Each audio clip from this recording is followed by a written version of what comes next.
Assalamualaikum warahmatullahi wabarakatuh. Untuk pembelajaran dasar-dasar teknik kelistrikan kelas 10 kali ini mengambil materinya tentang elemen pasif. Sifat elemen pasif dalam rangkaian arus searah atau DC. Rangkaian listrik adalah suatu kumpulan elemen atau komponen listrik yang saling dihubungkan dengan syarat-syarat tertentu dan paling sedikit mempunyai satu lintasan tertutup. Jadi kalau hanya satu komponen itu belum dikatakan dengan sebuah rangkaian listrik. Ataupun misalkan terdiri dari beberapa komponen tetapi belum dirangkai dalam suatu rangkaian, maka itu juga belum dikatakan sebagai suatu rangkaian listrik. Jadi dikatakan rangkaian listrik itu jika terdiri dari beberapa komponen listrik yang digabung menjadi satu dalam satu kesatuan. Dirangkai ya, itu disebut dengan rangkaian listrik. Pembatasan elemen atau komponen listrik pada rangkaian listrik dapat dikelompokkan ke dalam elemen atau komponen aktif dan pasif. Elemen aktif adalah elemen yang menghasilkan energi, dalam hal ini adalah sumber tegangan dan sumber arus. Yang kita bicarakan di sini adalah tentang elemen aktif atau sumber arus yang di DC. Elemen lain adalah elemen pasif, di mana elemen ini tidak dapat menghasilkan energi. Elemen pasif dapat dikelompokkan menjadi dua, yaitu elemen yang hanya dapat menyerap energi dan elemen yang dapat menyimpan energi. Komponen elektronika, jika dilihat dari karakteristik dan prinsip kerjanya, maka dapat digolongkan menjadi dua macam, yaitu komponen pasif dan komponen aktif. Komponen pasif adalah komponen elektronika yang tidak dapat merubah bentuk dan besaran kelistrikan seperti arus, tegangan, dan daya.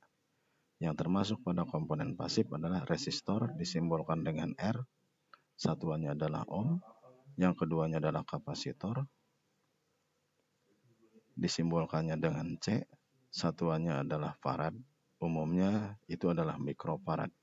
Sementara satunya lagi itu adalah induktor, disimbolkan dengan huruf L, satuannya Henry, dan biasanya umumnya itu adalah menggunakan milihenry.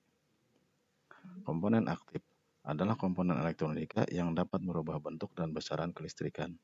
Komponen aktif diantaranya adalah dioda, transistor, kemudian IC, integrated circuit. Yang pertama kita bahas adalah untuk komponen pasif, itu adalah resistor. Resistor atau tahanan ditulis dalam satuan ohm dengan simbolnya adalah R. Ini bisa dilihat di simbolnya seperti ini, atau ada antara Eropa dengan Amerika itu beda. Ada yang simbolnya seperti gergaji seperti ini, gigi gergaji, satunya lagi adalah berbentuk kotak. Jadi itu sama-sama resistor, cuma beda istilahnya standarnya. Resistor berfungsi untuk menghambat jalannya arus listrik yang mengalir pada rangkaian. Besar kecilnya faktor hambatan dari resistor disebut resistivitas.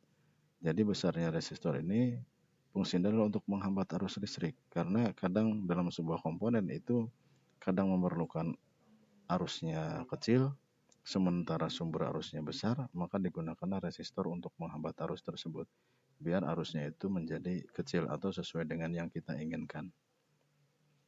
Macam-macam resistor. Jika ditinjau dari bahan dasar yang dipakai untuk membuat resistor, maka resistor dapat dibedakan menjadi 3 macam. Yang pertama resistor keramik, yang kedua resistor karbon, yang ketiganya resistor nikelin. Yang pertama kita bahas adalah resistor keramik. Terbuat dari bahan keramik, resistor jenis ini biasanya mempunyai nilai tetap dan ditulis dengan sistem kode warna. Jadi warna-warnanya ini boleh dibilang menentukan nilainya. Yang kedua itu adalah resistor karbon. Terbuat dari bahan arang.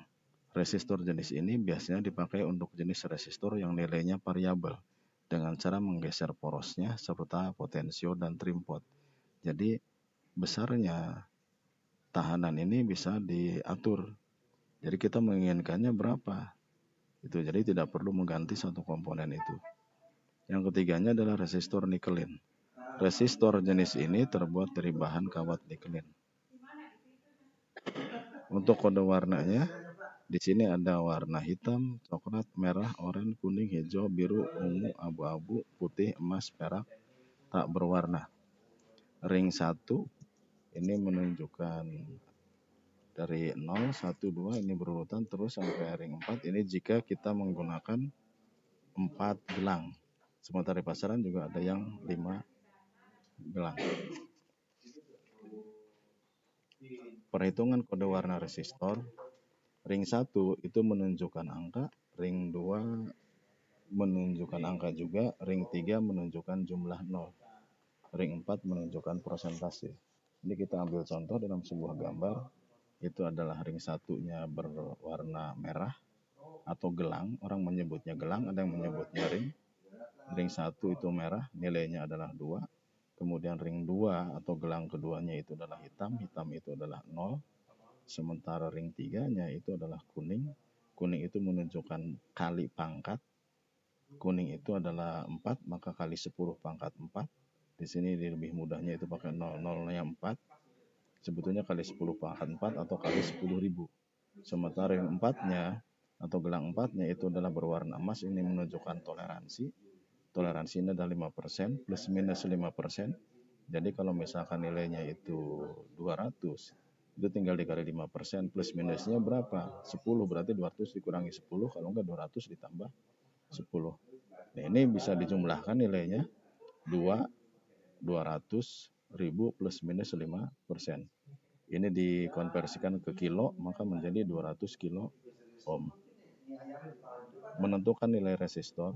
Jika nilai resistor pada perencanaan rangkaian pesawat elektronik tidak ada yang sesuai dengan kode warna yang telah ditentukan oleh pabrik, maka kita dapat menentukan nilai yang dikehendaki dengan cara merangkai beberapa resistor. Jadi, karena di pasaran kadang tidak ketemu, maka kita bisa merangkai, yaitu dengan cara di seri ataupun dengan cara di paralel. Jika kita menginginkan resistornya itu lebih kecil, maka dihubungkan secara paralel. Jika kita menginginkan itu nilai resistornya lebih besar, maka dihubung secara seri. Ataupun kita menginginkan keduanya. Makanya di sini dijelaskan apa rangkaian resistor, diantaranya apa? Satu, rangkaian seri, kedua rangkaian paralel, yang ketiga rangkaian seri paralel atau campuran. Kemudian yang keempat ini rangkaian bridge atau jembatan Wheatstone.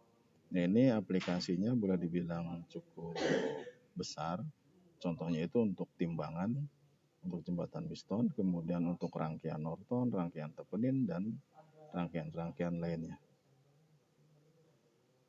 Demikianlah uraian untuk elemen pasif dan elemen aktif. Terima kasih.